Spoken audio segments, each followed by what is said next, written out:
And away we go. It is the Nightcap, brought to you by Hail Mary Sports Bar right here on BearcatJournal.com. Go see our good friends at Hail Mary's. They're located in Cheviot. They're on Harrison Avenue inside the Dora district. So you can go from bar to bar with your drinks, or you can just hang out at Hail Mary's. They've got 27 TVs, a 9-screen video wall, the DirecTV sports package so you can watch all the games, and Cincinnati sports will always be on the video wall. Brand new walk-in coolers, brand new draft lines, and of course, ice cold Cincy Light in 32.8 degree frosted glasses. All right, we don't do this very often, but we are going to guest appearance on the Nightcap tonight with our own Keegan Nickoson, who was yesterday in Frisco, Texas, working the Big 12 Media Days. Left this morning. Now he is in Rock Hill, South Carolina. Well, he's in Charlotte right now.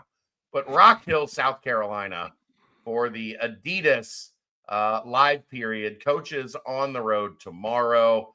So Keegan will be getting a good look at some prospects on the Adidas circuit that Cincinnati is interested in.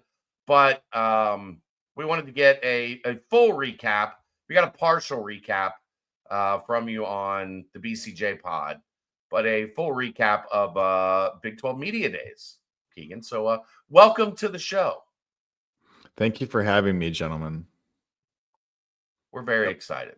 We're very excited to have you.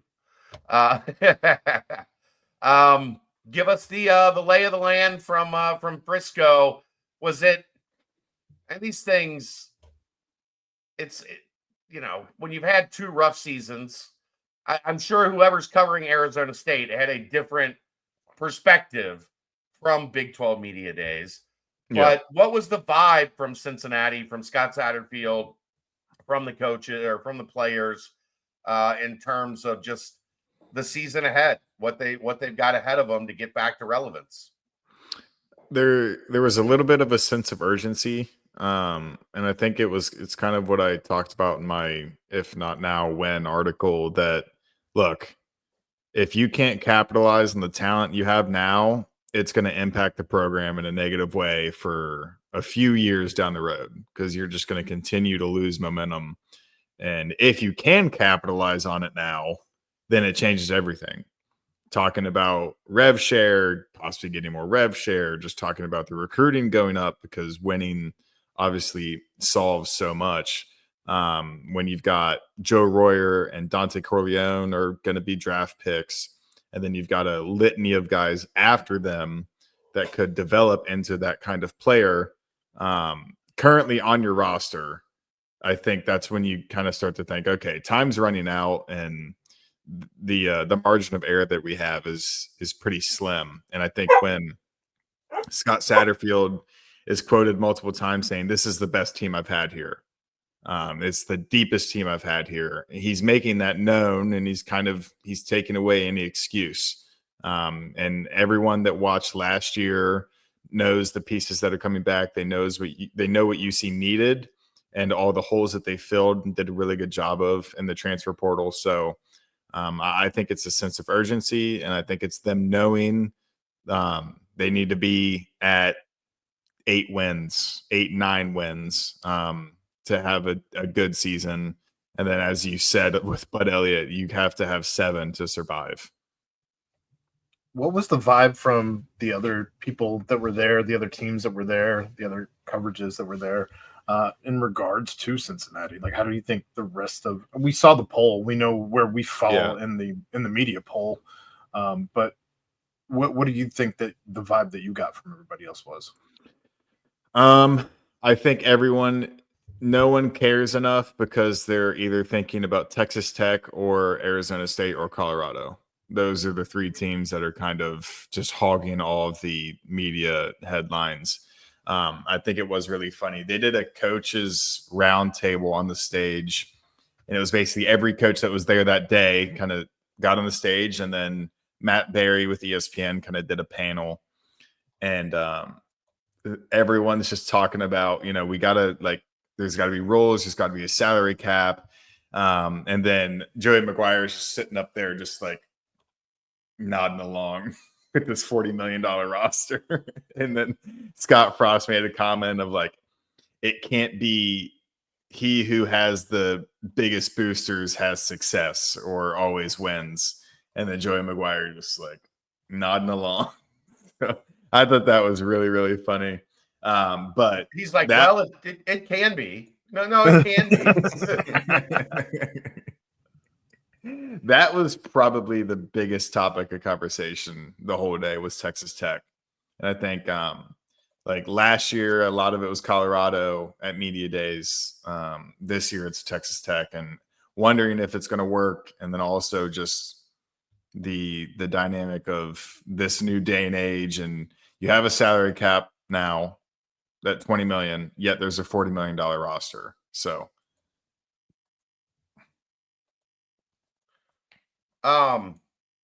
you asked Scott Satterfield about this.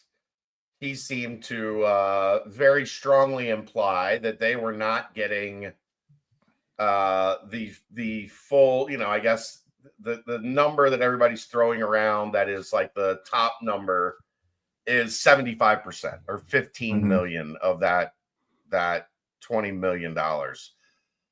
Did he seem a little frustrated that he wasn't all the way? I don't think he's far off from that. I don't think Cincinnati's underfunding football, but it does seem like it's not quite all the way up to that 75% that everybody else is getting. Yeah, I mean, he didn't seem like frustrated, like when he was talking to me, like he wasn't pissed off by any means, but he was kind of making it clear, like, hey, there is a trend in college football of the teams that are investing in football. This is the percentage that they're getting. If you want to compete, we need to be close at least to that percentage. And he didn't feel like they were at the moment, or like they are at the moment. So I think the era that we're in, obviously, it's going to throw a lot of stones, and that was just something that I had to ask, and I had to like talking about the rev share, talking about Texas Tech, because I think that was what I asked them before. Is just, hey, are you happy with how you're being treated right now and how you're being supported?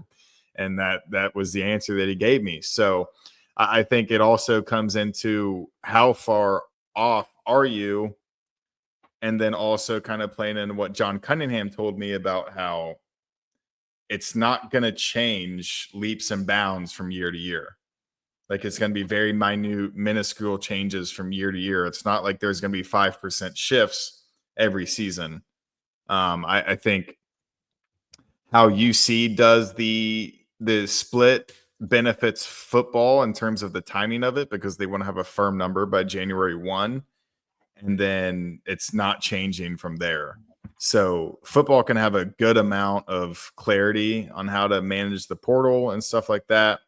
Even though I guess a lot of it happens in December, so maybe not, but that's where basketball is interesting, because you get your firm number by January 1, and then you go win a national championship, and then you still have the same amount of money. I think that's something that would not make coaches very happy. So I don't know that we have to worry about national championships around these parts quite yet, but just saying. I guess crazier things have happened. Stranger thing. I mean, there was a lot of money spent on this basketball roster. Look, I like this roster. I'm not saying national championship, but like there was a lot of money spent on this college basketball roster. I'll give you that. I get it. I don't know. I mean, the players that were there, like I know Chad and Dave kind of talked about it earlier with you, but the sense that you get from them, I mean, we know that they're all very well trained on quarterback talk, especially Brendan Sorsby. But without going into anything like off the record or anything like that, I mean, what's the actual vibe that you're getting from them? Because I mean, we know what they're saying. Everything is perfect right now. Everything is great. Yeah. They haven't hit adversity. They're still vibing well and all of that. But where do you think that their mindset is right now? Like, what do you think that where do they feel their ceiling is this season? I think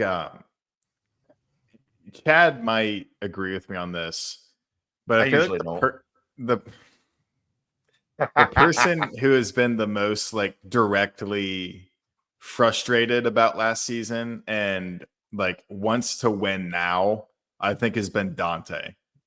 And what he said on the Ball and Brew tours, what he said at media days, I think, and another person is Gavin Gerhardt, just having the perspective of being here for so long, experiencing championships, and then having the 2 down years. I think those two are kind of leading the charge of like this cannot be the standard at UC because the standard was where it was 3 years ago, 4 years ago. So from Brendan, I think he's matured a lot.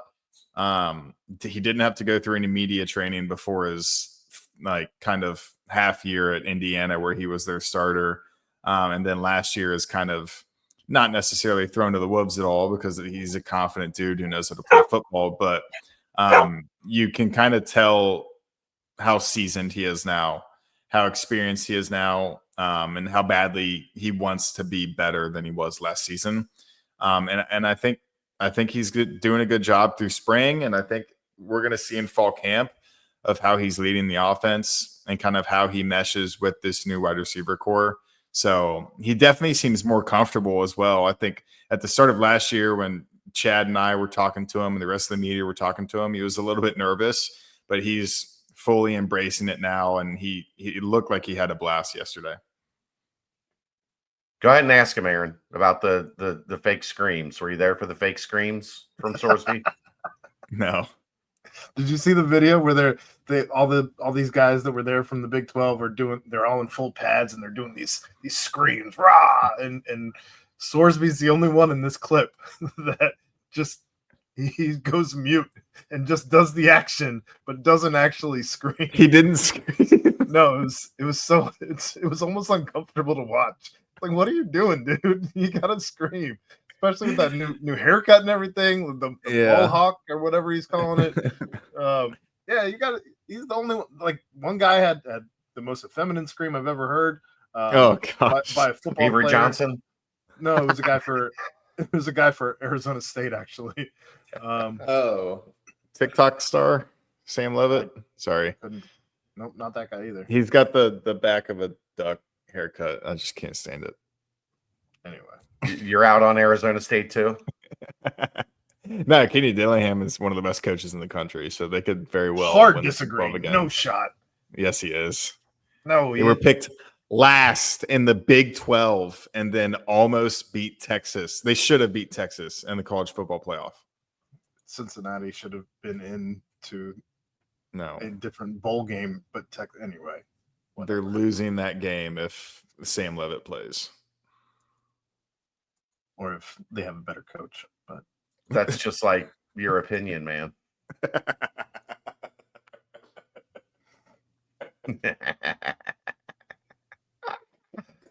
Oh boy. All right. Anything else you want to hit on from your time in Frisco? Did you like Frisco?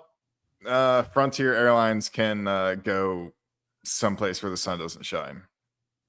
Yeah, that's my cost me a lot of money. Last words. Monday. Yeah.